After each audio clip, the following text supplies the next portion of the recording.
दोस्तों नमस्कार। पुलिस की ठसक को जानते हैं आप? अगर आप आम आदमी हैं तो जानते तो होंगे ही, लेकिन अगर आप खास आदमी हैं तो नहीं जानते होंगे क्योंकि खास आदमी की ठसक अलग होती है और पुलिस वाले उस ठसक को अच्छी तरह जानते हैं और उनसे बचकर रहते हैं। लेकिन आम आदमी पुलिस से बचकर रहता है। देश की तरह मध्य प्रदेश में भी हालात ऐसे ही हैं, आम आदमी पुलिस से बचकर रहता है। चुरहट के टीआई साहब को ही देख लीजिए, बीते सोमवार 3 फरवरी को इनकी कीमती नींद डीजे के शोर से टूट गई थी और टीआई साहब आग बबूला हो गए और एक आदमी और उसके परिवार की यादों में जिंदगी भर के लिए बस गए।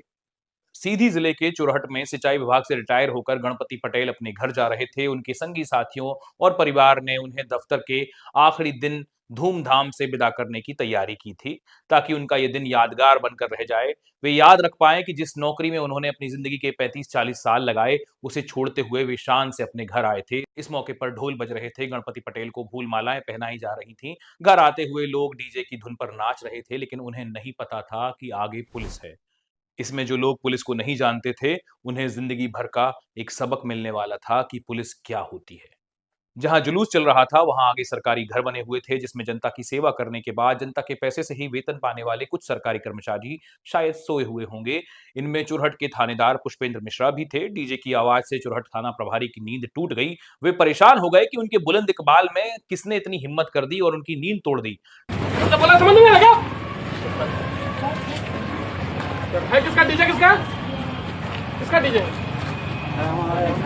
यहाँ पे डीजे कैसे बजाया तूने कैसे नहीं बजाया डीजे नहीं समझ पाया क्या समझ पाया यहाँ पे कॉलोनी है कॉलोनी में सब रह रहे हैं सो रहे हैं और यहाँ पे डीजे माता 200 की आवाज बजा रहा है। टीआई साहब की नींद टूटने का मतलब एक आफत थी जो गणपति पटेल की इस दिन पर आने वाली थी। डीजे के शोर से अनचाहे ही टीआई मिश्रा जागे और अपने बंगले से ठसक से गालियां देते हुए बाहर आए।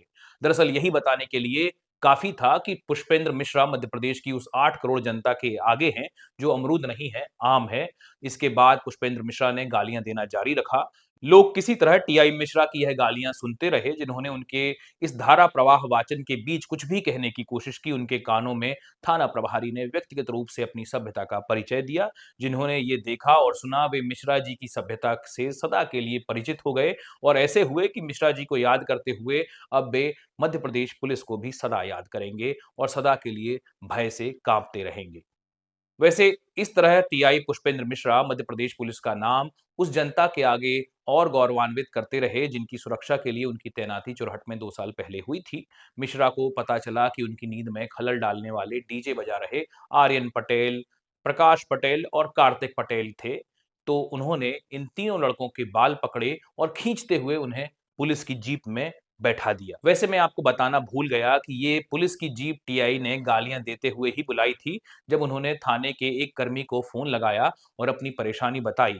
इस मामले में पीड़ित खुद टीआई पुष्पेंद्र मिश्रा दिखाई दे रहे थे। ऐसे में जीप जल्दी ना आती तो पुलिस का नाम खराब हो जाता। ऐसे में पुलिस की जीप कुछ ही मिनटों में पहुंच गई। टीआई मिश्रा ने आर्यन, प्रकाश और कार्तिक को पकड़ा और जीप में डाल दिया। इस दौरान वे गालियां दे ही रहे थे या कहें वे अपनी सभ्यता का परिचय लगातार दे रहे थे कि वे लाठी और बंदूक वाली सरकारी नौकरी में आकर आम से अमरूद हो गए हैं। तीनों लड़कों पर मुकदमा दर्ज कर लिया गया है और शायद वे अब नहीं भूलेंगे कि पुलिस क्या होती है और जान जाएंगे कि पुलिस की ठसक क्या होती है।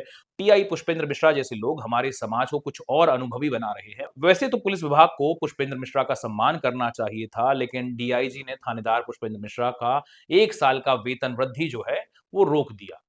वैसे अमन, आर्यन और प्रकाश पर टीआई साहब ने बीएनएस की धारा 132, 121, 221, 351, 3 और 3/5 के तहत कार्रवाई कर दी है। ये लड़के अब नहीं भूलेंगे कि पुलिस क्या होती है।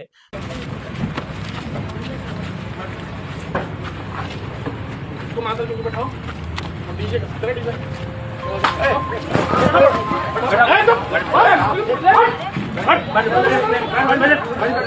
बिल्कुल सही सबक सिखाया गया है इन्हें। टीआई की नींद खोलना मजाक नहीं होना चाहिए। अगर वेतन में बढ़ोतरी रोके जाने से फर्क नहीं पड़ता होगा तो टीआई साहब शायद आगे से मोबाइल चालू रहते ऐसा व्यवहार कभी नहीं करेंगे, क्योंकि वे जानते हैं कि सार्वजनिक तौर पर गालियां देना धारा 294 के तहत अपराध होता है। पुलिस का लोगों को मारना उन नागरिकों के मानवाधिकारों का उल्लंघन भी होता है और इस तरह आम आदमी की तरह पुलिस पर भी धारा 323 के तहत मुकदमा दर्ज हो सकता है। वैसे टीआई साहब को ये सब तो पता होगा ही, लेकिन आम आदमी ने अपने मोबाइल से ही इन रुबाबदार अधिकारियों की नाक में दम कर रखा है। इसे चलते-चलते मैं आपसे कहना चाहूँगा कि मिश्रा जी पुलिस के तालाब की एक मछली मात्र हैं।